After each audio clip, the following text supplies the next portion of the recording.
Hello, everyone, and thank you so much for joining us today for our webinar, The Beginner's Guide to Streaming Your Virtual Fundraising Event.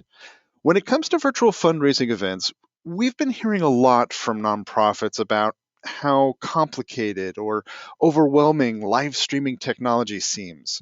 Well, today we're going to dispel this myth. We'll show you the simple and straightforward way to identify and implement the right tech solutions for your virtual event, whether pre-recorded, live, or a combination of both. We'll share which tech basics you need to nail and how they play a part in success of your virtual events. We'll also take a look inside, or an inside look at the tech setup of two nonprofits that what they used for their own successful virtual fundraisers.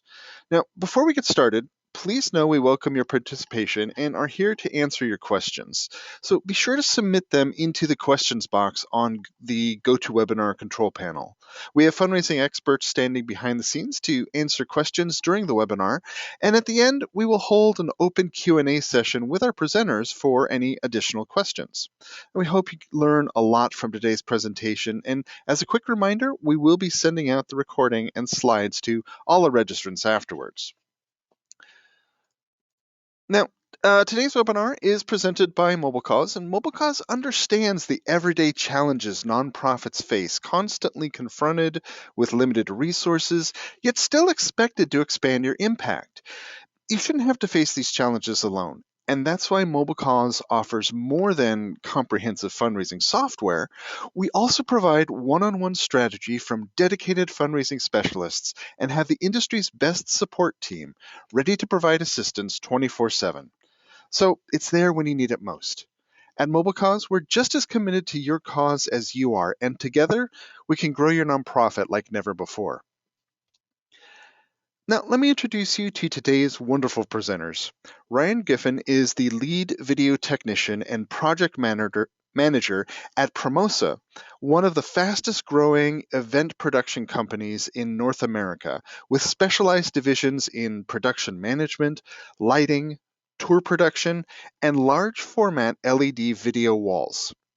Jed Mackey has been the Chief Technology Officer and Chief Security Officer with MobileCause since 2014.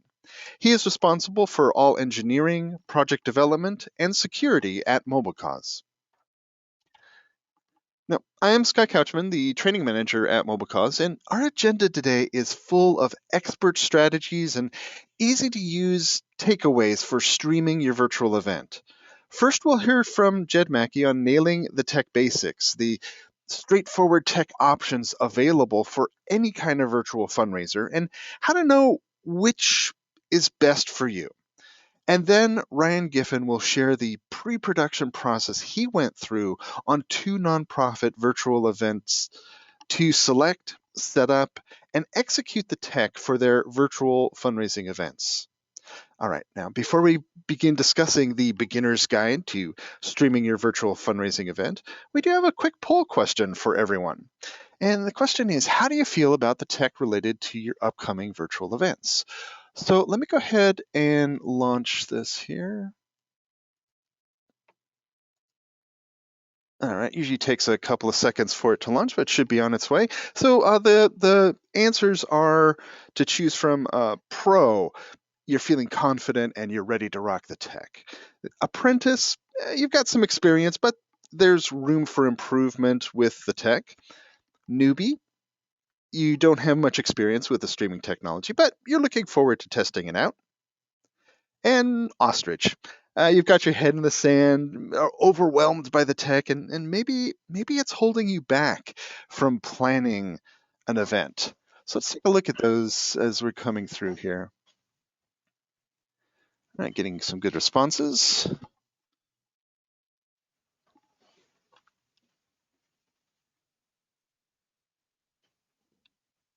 All right, looks like we're slowing down. So I'm going to go ahead and close the poll here. Let's take a quick look at these results here. It's nice to see where we are. It looks like we got half of you consider yourselves at the newbie level, and the apprentice level here. So we've got a good group, and yeah, good mix on the other round. So it's really interesting to see where everyone is in navigating the tech for their virtual fundraising events. However confident or not that you're feeling about streaming technology, today's webinar is going to provide some useful strategies that you can put into use right away. So let's hide those results and let's go ahead and dive in. So join me in welcoming Jed Mackey to start us off by doing a deep dive into the beginner's guide to streaming your virtual fundraising events. Over to you, Jed. Thank you, Scott. Well, let's start. Welcome everybody, and for those celebrating, happy St. Patrick's Day. Today, as Scott had mentioned, is a primer on how we start the virtual events, primarily looking at some of the technology pieces that are necessary.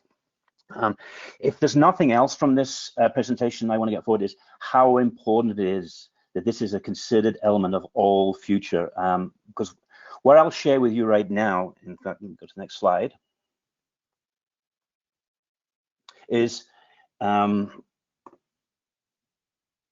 exactly what are the benefits of doing a virtual event. Now, virtual events have been around for quite a long time. I mean, before last year, for instance, you know, the Bay Area was always doing large conferences and streaming at the same time in a hybrid mode to those around the world that could not attend that conference, and very effective, spread the message. So, you know, a virtual event really is just an assembly of digital technologies to try and replace that in-person experience. Now, what last year did give us, and it was obviously for many reasons a very unusual year, but last year, 2020, was really a year of very exclusively virtual events. There were literally hardly any, apart from the beginning of the year, any in-person activity. And what that gave us is an ability to kind of measure and see, well, how effective are they? You know, what are the benefits? And as a vendor of such a software for events, we got to look at data across a good statistical analysis of thousands of clients with hundreds of events last year, and the observations were quite startling. The one that's very obvious is the cost. You know, if you imagine that gala that was run with dinners using volunteer staff, caterers, you know, once switched to a virtual, it really could almost be put together from your home office with a decent camera, some video, some software on your laptop, and then replace it. And, you know, cost isn't everything. The effect, the message, and getting out is the most important thing. But definitely cost is a huge, huge saving.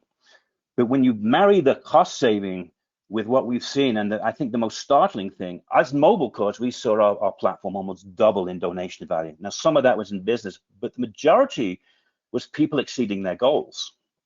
And when you look back and you say, oh, these people had the goal, but they exceeded it. And when I say exceeded from what they had previously done through other methods in prior years.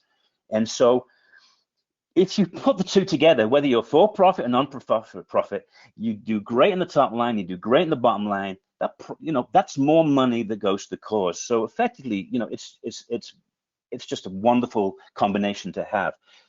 Now, why it made more money, I think, is, or more, you know, more gifts is probably fairly evident. Last year was a digital-only year, so when you marry an event like our virtual or a virtual event page with other digital technologies, it's the concept of them together that's the real power. You know, the promotional aspect beforehand, making sure you promote, you register, you text out, you email, you run the event. The beauty is that event runs for 1 hour. Unlike a physical in-person event, it's not just a 1 hour impact you're making, because afterwards you can package it again. You can put the exact same collateral that you built, send out a recording of the event, maybe with some results and what happened with some of the donations, etc. afterwards. So the event is not a video. It's basically, it's a multi-day, week, month strategy. And that's to say, what we've seen is a huge increase in the actual effect of them on the monetary side. Now, with such a low cost, the other thing we found with some of our clients is, you know, they used to run that gala and that annual gala or biannual gala every year. It was so costly, that's why they only ran 1 or 2. But we found a few clients, they run a couple of breakfast meetings or a couple of wine and cheese dinners. And so they can actually sprinkle smaller events. Maybe it's not as impactful in terms of the amount of gifts, etc., but it just adds. And when you marry this with social media and everything else, the reach goes out, so you acquire more donors, you get more donations, and the cost is down. So the one thing that's a negative about it is because it's the first time for so many, and I see on the poll it was about 50%. People don't see, virtual event or the term live or recorded. They hear scary and not so scary, right? It's really can be intimidating and daunting because you're not used to doing these things. Maybe using just some of the YouTube tools or the Vimeo tools to assemble something like this. But what I want to get across today, it is actually very simple. You do not have to be a PhD technician or to get forward. So what are the first things, right? I mean, the first thing is like anything. This is not specific to event management. Is start simple. Don't try to do a Spielberg production as soon as you get the license and you open up, right? I mean, video the dog running in the garden, with the kids. Build your own page. Build some content around it. Just get used to the technology. And as I say, you'll find it's surprisingly easy. And what I found recently myself personally, as I move between them, they're all getting very similar, which helps. So start simple, and then maybe like anything that has technology aspects to it, in time, every time you do another one, it just gets better. It gets more sophisticated, and you can do more things. One of the most important things in success is you don't want to just stream a video and have people watch it. You might as well just switch on Netflix at that point. It's really is make this thing living. Make sure that you have an MC that's calling out names of donations coming in, sponsors, matching gifts. If you have comments enabled on your virtual page, answer the questions, and use those questions and comments as a basis to do live. And the more engaging, the more interaction there is, the more engaging it is, and the results are obviously better as well. So how do we start? I mean, the very first thing is just make sure your equipment is good. And I don't mean high-end production level equipment. Use a good microphone. They're $10 to $100. Use a good camera. You can use your own camera. You can use the built-in cameras to your iPad or iPhone. I don't think it's necessary, and the quality of the cameras out there are good and cheap. You may have one, but you have to make sure those are good, and make sure you're obviously in a good connection area. Now, just to share some experiences, as we rolled this software out last year, I had a vested interest in watching a lot of these events because we use the feedback to create the product and improve it, and also want to make sure things are going well for our clients. And I have watched, I'll give 2 examples. I watched one a few months ago. It was a couple of ladies in the kitchen. The cause was water-based for clean water. And they literally had, I didn't see the camera they had, but I know they had something like something on an iPod, on a tripod, sorry, an iPhone or maybe a webcam. And they were literally talking with a glass of wine in their hands about the cause, and then cutting over to some interviews they'd had earlier with experts and etc., and then coming back and making comments, and then shouting out to the donations they just received, and then the questions they got. It was warming, it was engaging, and it was very cheap. They didn't pay much money. On the other end, and this was something that Ryan from Promoso would handle, I saw something that made the hair on my arm stand up. It was a theatre production where they put an orchestra. I think they sang Somewhere from West Side Story, but one of the classics. They had like 30 rooms in the Zoom where people in the concert were playing in synchronization, and all from their bedrooms, some from roofs of their building, and cutting over to the cause, to the story, coming back, playing the music, and even had dancers that were backflipping over their couches and settees in the home. That obviously is not something I would expect you to try and tackle on the first day. Probably 75% of our initial events were based on just small organizations creating something at home and doing a good job. So, next slide. Options. Okay. Scariest option is, do I go live or do I pre-record? And I think you can see the benefits of both. Live, obviously, you know, it's more real. Mistakes are easily forgiven. In fact, sometimes they're endearing. And you know, and people, I think, enjoy it more. And it's much more interaction because depending on the cause you're on, you know, you might have updated news that you need to give throughout. If that's the type of cause that you operate, you know, live will suit much better. And you know, as things come in, you can update people with where you are against your goal and etc. Cons, well, we all know anything live is scary. I mean, it's nerve-wracking. It is scary. Who knows when the cat jumps down and hits your keyboard, knocks you offline. And one thing I did see, the kid coming into the living room asking how to use the remote for Tom and Jerry.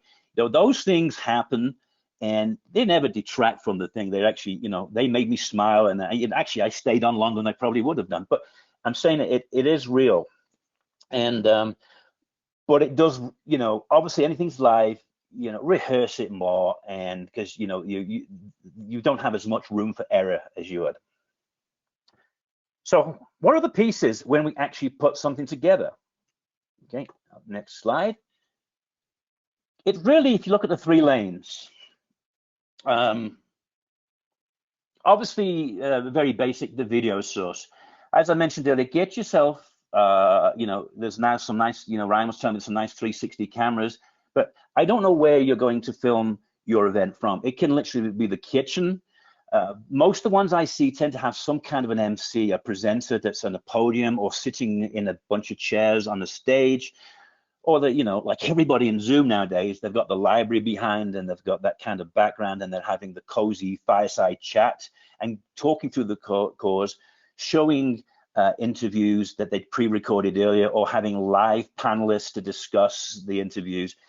And usually you just need, obviously, a camera. Once you get the camera, you just, you know, obviously you hit the record button if you're going live, and that will then go to a streaming platform. Now, what streaming means I mean, I think everybody kind of knows what streaming with Netflix, but really, in between that camera lens and watching this production and video on a browser, there's a whole lot going on, and no one has to worry about it. All you need to know is a web URL, a link, and you put that link in a box, and you're streaming to the page. Right behind there, you've got companies with the power like Google and Facebook and Vimeo, who have just you know, incredible scaling and can send your production around the world with next to no latency as long as the connection's good, etc. So that will get you your production to, you know, and as I say, the way you operate the YouTube and Vimeo, they have different rules on how you can schedule it, and you can set up a live to occur at a certain time. There are different conditions to meet sometimes in those, and that's a matrix that we're building, have built, and adding to if people are interested afterwards. You know, what is the best product to go live on? Obviously, once the video is going, we put it into the Mobile Cause event page. Now, the important thing is, I've had people ask me, why don't I just use the YouTube to show it? Well, YouTube is a video player. It plays videos. It's not an event page. So what's the difference? An event page video is only a part of the event. It is a component. As I said before, the event pages themselves allow people to browse everything about you, you know, your cause. You can have an impact section that says, you know, give me $10 and I will, you know, it feeds a person, $100 and it feeds a family. You know, the impact, your stories, the content, that imagery that you've created that just sends that message to people reading. And also, whilst things are happening, like questions and comments, they're happening within that page without you leaving the page. So you can watch the presentation, you can scroll and read everything about your organization, you can see the progress of the evening going along, and you can see messages and comments that other people are making. So it's a living, breathing thing, and not just for that hour, because as I said earlier, when you finish, you publish that and you send it. Strangely enough, we found also so much of the donation comes in after the event. People will watch it, and it's usually very effective because, you know, thermometers click up and dials rotate as things come in. But a lot of people will just want to watch the event, and they'll use the texting that we offer to maybe text in and then have the form come to their phone, and then maybe actually fulfill that donation later. Or they'll fulfill it when you send out the follow-up with the thank yous and they get a reminder. But a lot of the donations, I can't give you the exact percentage, but it's a reasonable percentage, actually fulfill after. Okay. So if you aren't live streaming, what's the other option? Pre-recorded. Now, this really is organization specific. There are many times you can actually pre-record and people won't know it's not live. It depends. If there's nothing that dates or ages in there, you know, if it's a trip to Africa you want to show or something else, you can pre-record, and you can actually then schedule that pre-recorded video with these tools, with YouTube, Vimeo. Some have paying options to do that, to actually occur at a certain time. And so you'll still get the countdown clock, 15 minutes to the event, 14 minutes, and then you can stream. Obviously, they take more time. And the reason they take more time is with a live event that's 30 minutes, you are going to take 30 minutes. You know, that's it. It's you know, there is no second chance there. But we're all very critical. Human beings are very self-critical. And when you record something, you look and you go, nah, you know, I don't. And if you don't have any editing capability, you'll re-record it and you'll re-record it and you'll re-record it. So we do tend to find it takes more time. But you can relax with a glass of wine and the actual event itself, because everything's mostly done. So a lot of effort. Now what we've got here doesn't provide real-time updates or shout-outs. It doesn't. If you have an MC, you don't have an MC, you don't have that.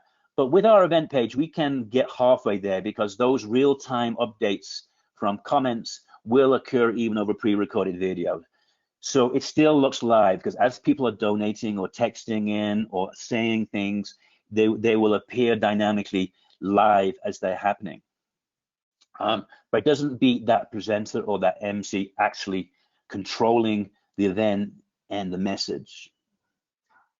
So naturally, what's the best one? You know, I mean, in terms of how you put this together, it's exactly the same workflow as before, except, you know, last time we said use the camera and then directly, you know, have that camera go directly to a live event within YouTube or Facebook or Vimeo.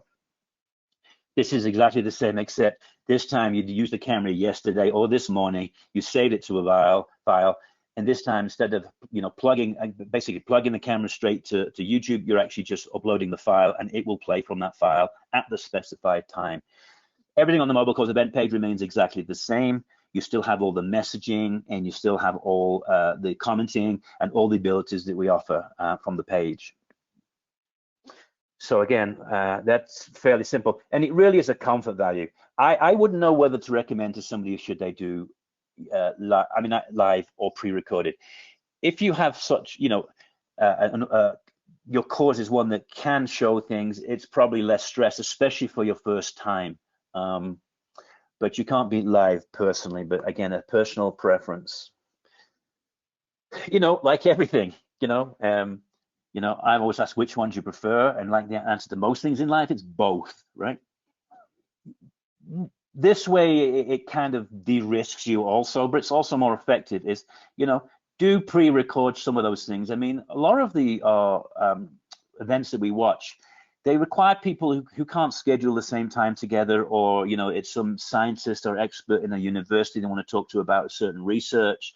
And so you can pre-record those, and then on the actual day itself, have that presenter introduce it, switch to the video of the recording, maybe introduce a live panel, and you can kind of mix and match what's being recorded and what's live. And that's, I think that's what I see most going on in terms of the ones I've watched. There's always been, you know, maybe a large element of some of the content having been prepared beforehand, and then obviously somebody talking the people through it and, you know, expressing the message.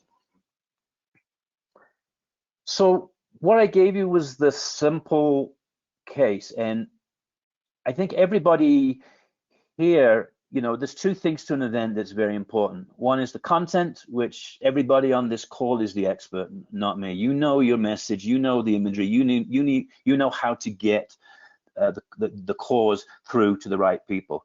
And the second part, which we're talking about now, is the tech. And it really is a camera and a quick knowledge of a streaming platform and some training from our DFS team how to put together into an event page, and you're up. And you can be up and running with something just to show and play with within the day, very comfortably. You then want to professionalize it afterwards and add, more and more. The other advantage I think I have to express is, there is a discomfort for people who haven't done this in stepping into this world. But as I said, it's here to stay, and it's growing bigger, because the reach from digital is just outgrowing. Nothing can come close to it.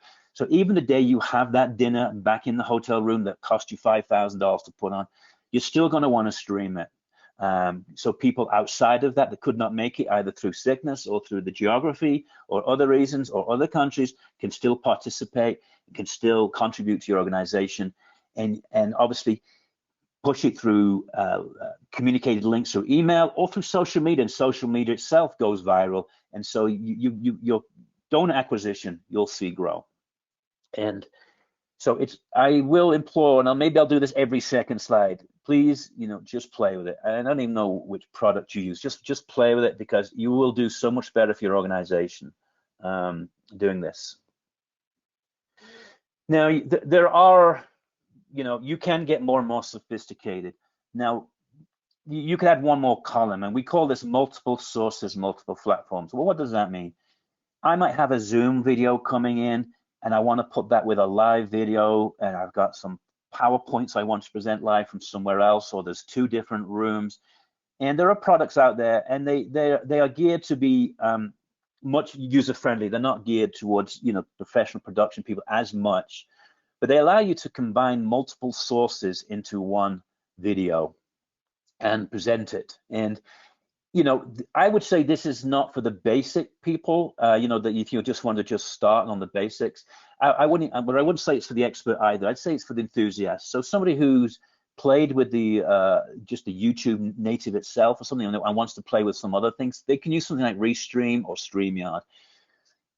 The other thing it does do, which is kind of handy, is on the output side, it can send that produced video onto multiple outputs. So I can simultaneously send this to Periscope and Twitter, to YouTube, to Vimeo, to Twitch, which is the people watching games, and you can stream from this software out to multiple sources. And again, what is the benefit? Just a higher reach. The more things you can push to, whether it's text, email, multiple social platforms, the more the reach is, because everyone has their favorites. And again, mobile cause event page stays the same, the common factor. We surround it into that whole event management side. So once we get past there, tools and tips. Now, if you look, there's an example actually on the right side. You'll see the graphic. Underneath there are actually there's a bunch of content. That is Eddie McCain doing a concert. We use that a lot because it was a really good concert actually. And I know it says cooking, but it was Eddie McCain singing for about an hour, culinary. And you'll see there's some effects. That video itself came at the time from YouTube, but we overlaid with no program expertise. It's a show hide button on the configurator to show the progress underneath. And those on the scrolling wall on the right hand side are the donations as they come in.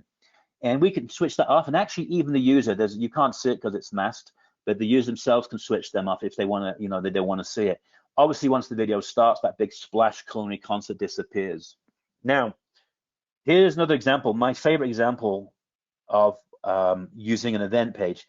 Should this video be on YouTube, you might have a donation form link, but if you hit that link, it'll stop the video and it'll just put the donation form in the same browser, or it'll go to another tab and do the donation form.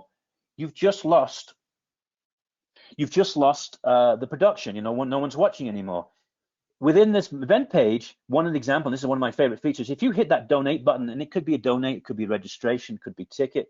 If you hit that donate button on the top right, a drawer opens from the left to the right, and it only takes up maybe a third or a quarter of that screen to actually fill in the donation form. You complete the donation form and you hit submit. The drawer closes, the concert's still going, you can still hear Eddie sing, and then the name of that person on that form will immediately, real time, appear on that wall. And it's very powerful because the person just gave something to you, and they either gave it through the drawer and the button, or they texted it in, and their name is there within a couple of seconds. And there are a lot of features, and I say, if people scroll down the page and you've got some write-ups of stories, and you've got other links to other pages, or you've got you're announcing and showing all the sponsors, all that content is there, and so it's a living page. And when this is finished, you send this page in a web link via text or email or social media to everybody afterwards, thank them for attending, and they can rewatch it, or they can share it with their friends on Twitter or Facebook. So a lot of capability. My last slide is as important the first. The first one is don't be scared. Try this. The last one is perfecting the tech. Now, I run our engineering team, and I use the same thing for them. Test, test, test, test, and test some more. I mean, I have watched many, many events, and most have gone well. No one's perfect. Not all of them have gone well, and there's two reasons. One is they just didn't, maybe the organization just didn't plan it and get the message out well enough. That no tech will solve that. That's really, your domain, and hopefully you can figure out how to get that message through, through good content. But the other one is tech issues, and the tech issues, every single one I've ever seen was solvable because they didn't test. And I'll give you an example. You could put a web link into a button to open a donation form. If you couldn't paste that link, and everyone who cuts and pastes, you miss a character, the form won't open. We actually had a very large organization who, for half their event, the donation form wouldn't open because they put an invalid link in. Ironically, they killed their goal anyway, because people were mostly watching, and then when it came back and they messaged everybody, hey, the form's fixed, and back. But don't get into that situation. That was avoidable. When you create a page, test the audio, test the video, go to every link and make sure they're open. This is not a mobile course specific thing. It's anything you use. Right? I run an engineering team. Shame on anybody who doesn't test the work they just did in my team, right? So just please make sure. And the other thing is, if you are switching as an MC between presentations that other people have done and recordings, practice that switching. You're going to have your video and you're streaming, and you're going to talk, and then you can switch over to an interview. Practice the switching. And if you're going from a particular location, it'd be nice to practice from that location, because your lighting is probably going to be more similar. If I go back to the wine drinking in the kitchen and the cheese and wine event for the water organization, they clearly had the camera on a kitchen counter. I couldn't see it, obviously they're in front of it, but hopefully it looked very clear. So they probably put the camera in the same place when they were rehearsing, so that all the conditions are as near as possible to what was the conditions of the live event itself. Now with that, I've completed this part of my presentation. So once again, happy St. Patrick's Day. And I know if anybody wants to go off and put some green coloring into something, we'll do that later. But Scott, back to you. And again, thank you for your time. All right, thank you, Jed, for sharing such great insight into easy ways nonprofits can live stream their virtual fundraising events. Now, as a quick reminder, if you have questions, you can submit them into the question box on your control panel as we go along. And now, switch the access here. Let's hear from Ryan Giffen on 2 virtual fundraising events in action. Over to you, Ryan. Thank you, Scott. How's everybody doing this St. Patrick's Day? Wow. Yeah. Hopefully well here. But anyway, let's dig right in. My name is Ryan with a company called Promosa. We do, live production events, big and small. And just waiting for my slide to go over. There we go. So recently, I worked 2 events, which were Hillel UW, which is a Jewish organization at the University of Washington campus. And then the other one is HSDC, that is a school that helps, teach people and kids, with hearing and speech issues and sight issues, to help them integrate into society better and communicate better, which is wonderful. Both wonderful organizations. But let's dig in here. So with regards to Hillel, that particular event, not only do we have people live in a studio setting, but we also had call-ins and pre-recorded videos. Jed had mentioned, sometimes you have the pre-recorded videos, where people can't really make it in to actually be part of the live event, but you can do it in such a way in which it seems like they're actually there. And a lot of that I give success to because of all this Zoom calls nowadays. Everybody's expecting to see those gargly videos, so you can use those as a benefit. But with regards to that event, I mean they killed their fundraising. They raised well over their expectation, and then also going to the Hearing and Speech and Deaf Center. They had, live interview and in-house, and then they had pre-recorded videos and content, which was great. And then we also incorporated closed captioning, as well as audio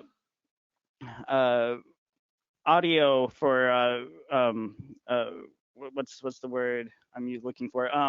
But they had people talking to help people signing, so people that didn't understand sign language could understand what was going on. But the really cool thing about this particular event is they incorporated a live thermometer because they didn't want to interfere with the closed captioning. So Mobile Cause was able to provide an event-specific graphic that I was able to incorporate in a picture-in-picture, so that way the people on camera could interact with it in real time, which is amazing. Let's see if it lets me go to my next page here. There we go. So, being said, I am a professional in live production, and when we do these virtual type events, we like to set up meetings with our clients, 2 to 3 weeks, or even farther, depending on the complexities of what the client is wanting to achieve. To go over, what their objectives are, what are their expectations, creating a script, and working within that script to block out time, like how long is each video or section going to take, so we can get people comfortable in being recorded live in a live setting. And then testing. I know Jed really emphasized on it, and I will emphasize it too.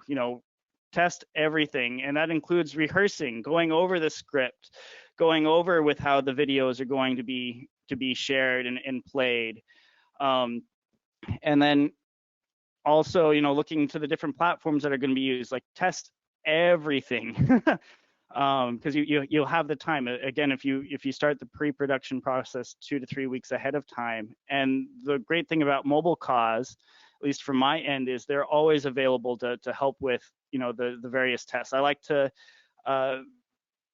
get from the client the information for their Vimeo or YouTube accounts, and then with a test link, go to a test page with Mobile Cause, just to make sure that that line of digital communication is going straight through to the landing page where it needs to go. And it's very important. The other thing that I will emphasize is that when you do these live streams, if at all possible, test your internet connection. Make sure it's going to be at a speed that's reliable for the resolution that you're wanting to send out. That's a huge thing. Try, if you're able to, do not do anything wireless. If you can, always do things with a hard line. Way less issues, because with wireless routers, they can get interference, whereas a hard line, you don't tend to have as many of those issues. So the going to this next page, nonprofits video production process. Having the pre-recorded with, for instance, like with Hillel, they had pre-recorded videos with, the different students and guests. And the way we helped Hillel, integrate those is, the different students, pre-recorded like their songs and various topics and points, but then we cut them in as if they were, calling in live to the event.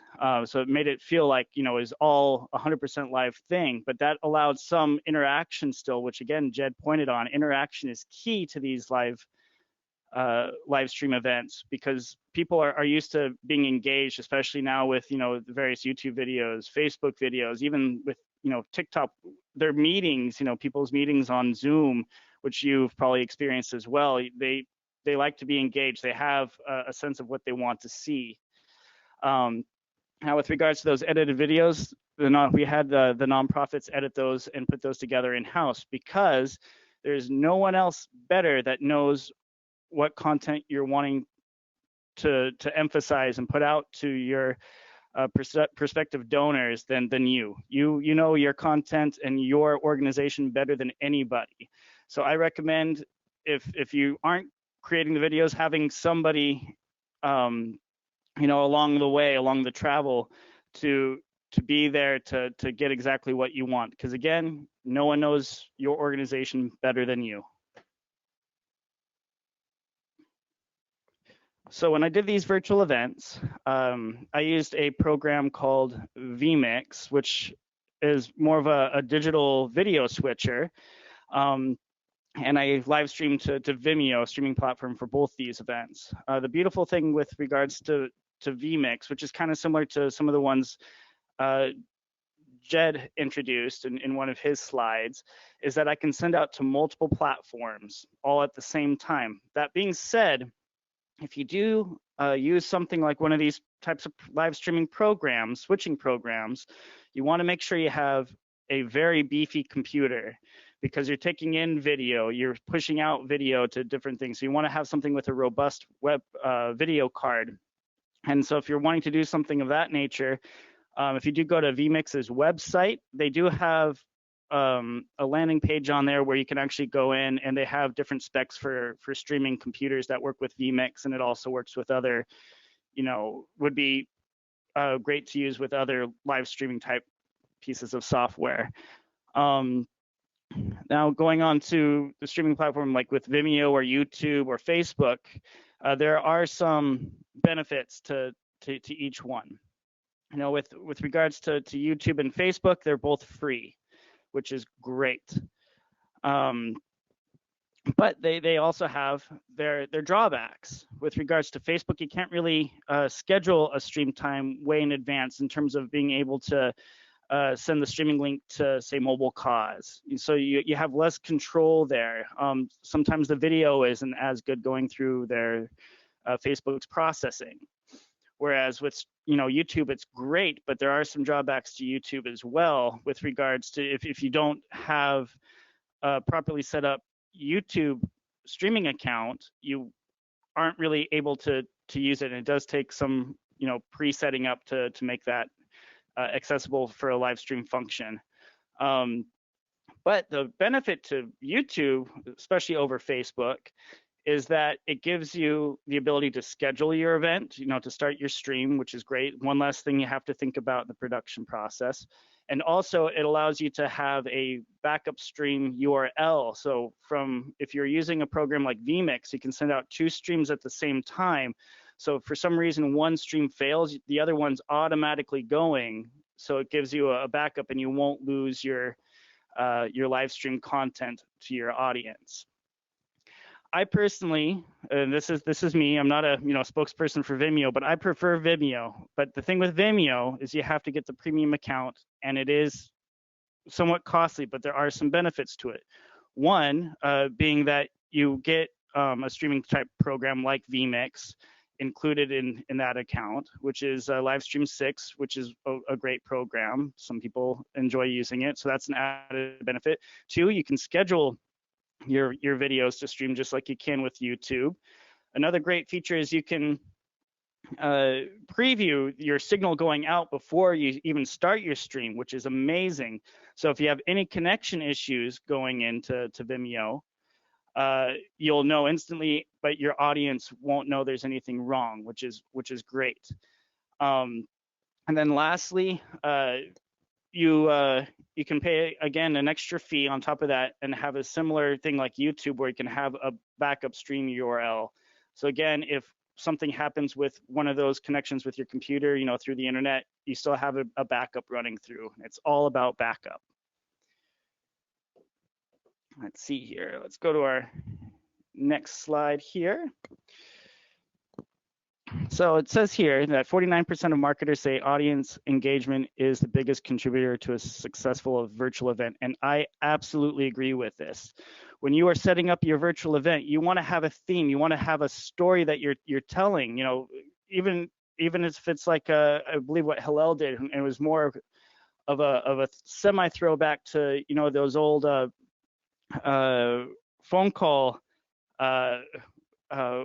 things you'd see on TV. Wow, I can't, I'm dating myself here, but you want to have a theme. And for instance, with HSDC, they had like a more of a talk show type thing, where they're able to, to engage their interviewee and also engage the audience, through the camera. But again, have a theme. Have something, that grabs your audience's eye. It can be, as simple as even having a chair and a lamp, beside you on a table. It doesn't have to be overly complex, but you need to have something eye-gauging. You have to have something that, makes it an event.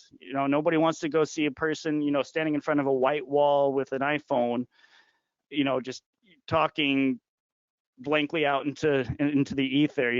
That's not what you want to watch. Like, what you want to watch is, like, say you turn on the TV and you have your favorite show and you see those aspects of the show that are engaging and draw you in. Well, take those, lessons from your own experiences watching TV and incorporate it into your live stream. That's the big thing. It's basically like a live TV show is what you're sending out into the world, and it's very important to be engaging. Another thing is, don't be intimidated by going live. People don't expect perfection with live streams. Again, having over the last year, everybody having to do Zoom phone calls or Google Meets or what have you, with having terrible video coming through. No one's expecting perfection. Everybody's used to not being perfect, and they kind of somewhat expect a little imperfection in terms of how things are seen. Hence, that's why with the pre-recorded videos from Hillel, we had some of their clients record themselves with iPhones, or their cell phones, or took a recording from a Zoom call. Again, so it's kind of all garbled, but we were able to incorporate that as if they were doing a live call-in during the actual production. Perfection is not great. When you make mistakes, some of the a funny moment might happen, but it's entertaining to your audience. It keeps them looking longer.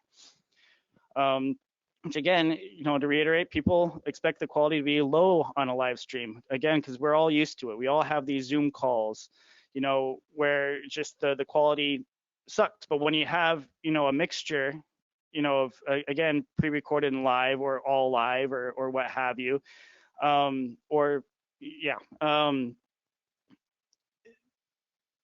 perfection is not key. It's what your theme is, again, which would be covered under the pre-production process I kind of went over briefly earlier. As long as you have a theme and you have good attitude, embellish all your movements, it doesn't really much matter as long as the content itself is entertaining. The quality of the video doesn't have to be, Hollywood cinema level. But with that being said, one of the beauties for having a production company like the one I'm working for, Promosa, come in and help you with this process, is one, you'll have good live video, that you'll be able to use for marketing purposes after the event to reference. and to use for other things. Also, it will be a little bit eye-catching because everybody is used to lower quality. So there are some benefits, and we can also, again, help you through the pre-production process, especially for organizations that are, really busy and have a large workload. We can take some of that workload ourselves and help with the event. That's a major tool that we are good for. Let's see here. And just to wrap everything up, basically test, have a theme and work your way through a process to have a good scripted thing, and just practice, test, and create a theme. That's the main 3 points that I want to give for virtual events. All right, thank you, Ryan, for sharing your expertise with us today. And I know these ideas and tools are going to really help a lot of nonprofits with their virtual event efforts. And thank you again to both Jed and Ryan for sharing your know-how with everyone here. We hope you're all looking forward to trying out some of these options in your own upcoming virtual fundraisers. Now, before we go ahead and jump onto our Q&A, we do have a quick question for you.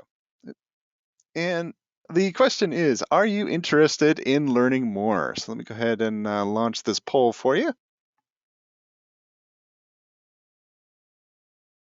Let's jump into our Q&A, where we answer some very important questions you've sent us about fundraising events. So again, please feel free to submit any others as we go along. All right, so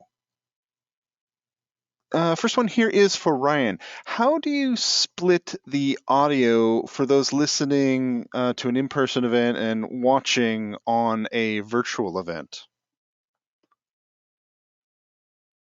Sure.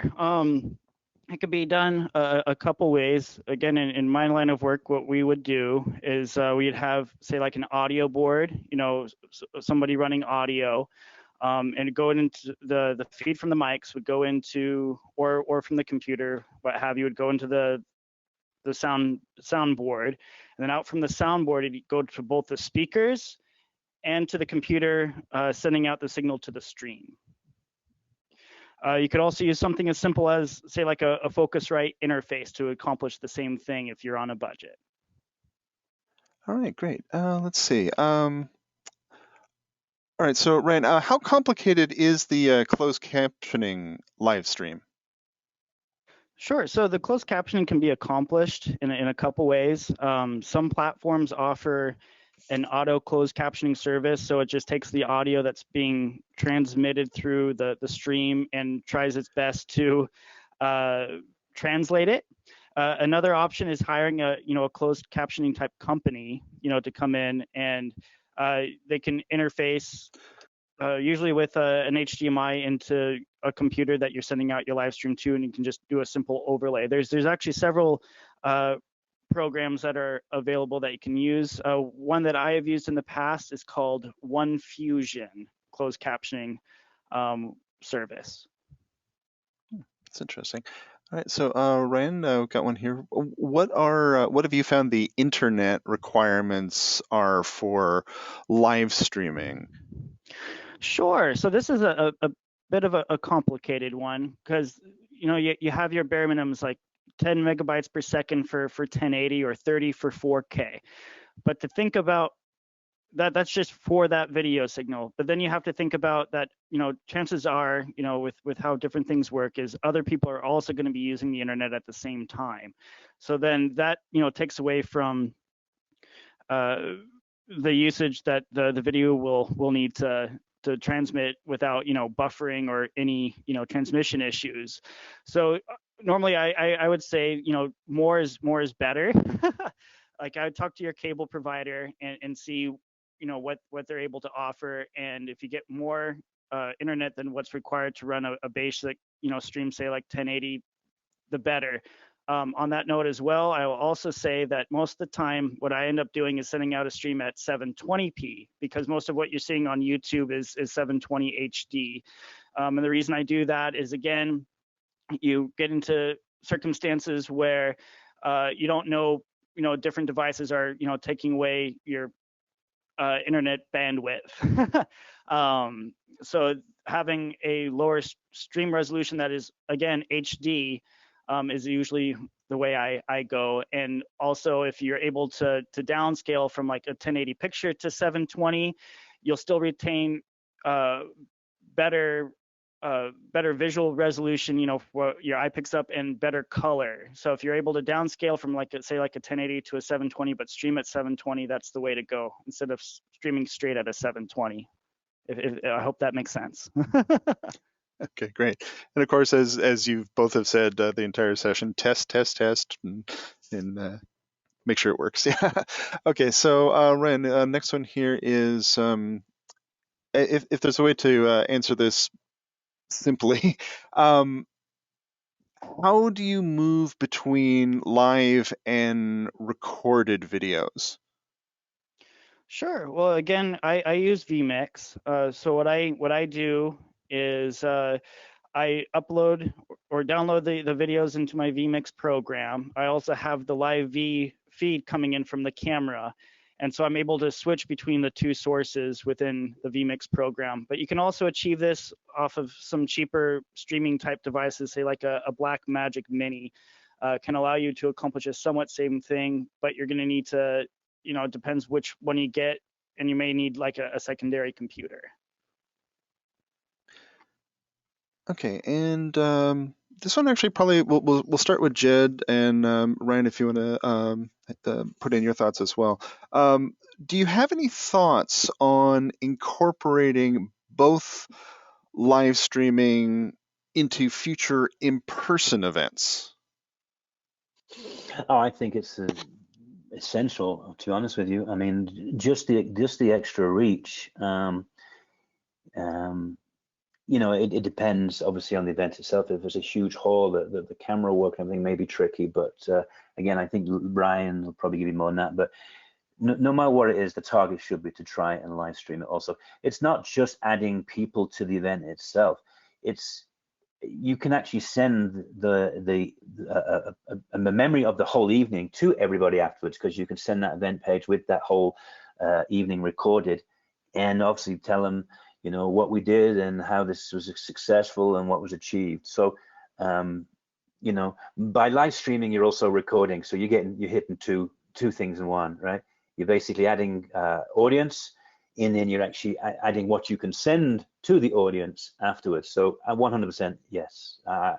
You need some thought, and but yes, Ryan, I guess you can take over from that. Yeah. Oh yeah. No, for sure. Live streaming is here to stay.